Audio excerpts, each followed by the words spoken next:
If we had to sort of frame what Machiavellianism actually is, what are some of the core features, would you say?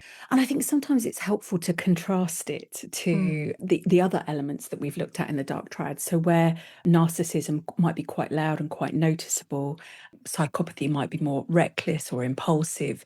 This is a really patient, playing the long game, very strategic, Mm. calculating kind of a position to come from.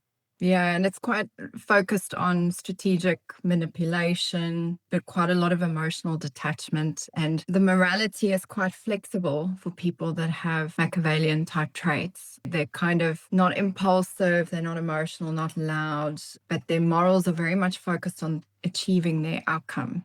Yeah, so I would say if an outcome conflicted with a moral position, it would perhaps go in favor of the outcome. So it Yeah. is there. So it's not a lack of moralistic awareness or a sense of that, but it's very much about when it's aligned with or not aligned with outcomes and goals that the person has themselves. And it's an interesting one because it's the patience is really interesting. Some of the texts that I've read about Machiavellianism is it's almost like they're playing a really long game Yeah. and they don't mind looking humiliated along the journey or whatever, as long as they can achieve that outcome. They're Mhm. just very, very focused, quite strategic. And with that in mind, can tolerate a great deal of things that perhaps the other two positions or presentations we were looking at wouldn't tolerate. So can manage, I don't know, very difficult experiences, humiliation, not worried about looking good or how they're seen in others' eyes, Mm, and really able to tolerate that sort of delayed gratification.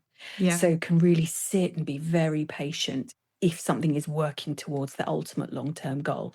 yeah. So where narcissism might really struggle with, how they're feeling perceived or judged in the eyes of others, the Machiavellian person or someone who's high on the Machiavellian score would be able to tolerate that as long as it aligned or was in the service of a goal that they were wanting to work towards.